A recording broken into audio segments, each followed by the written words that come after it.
Yaani mtu unamwambia kabisa, bwana, mimi hili jambo linalosumbua akili yangu siwezi kukwambia kwa sababu ni jambo ambalo linalihusu mimi mwenyewe na nitalimaliza mimi mwenyewe Lakini mtu kwa sababu anataka umbea, anataka akatangaze mambo ya watu ya ndani, anang'ang'ania tu, niambie mimi nitakusaidia, kuna namna nitafanya, hata mawazo. Jamaa, siwezi kukwambia.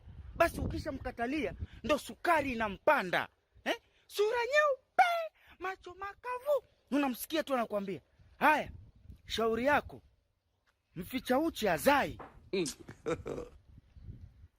Wewe, mambo yangu ya sirini na uchi vinahusiana nini?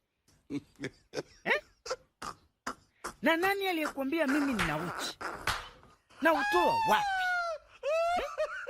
Alafu mficha uchi hazai, ina maana wote walozao walikuwa wanatembea bila nguo? Walikuwa wanatembea bila nguo? Na kwa nini ulete uchi kwenye mambo yangu? Wewe uchi wako haufiki. Ni nani mwenye akili timamu anazurura ameacha uchi wake wazi? Nani? Mpaka useme kwangu mimi tu ndo mficha uchi hazai? Wewe, uchi hiyo uchi hiyo wichi?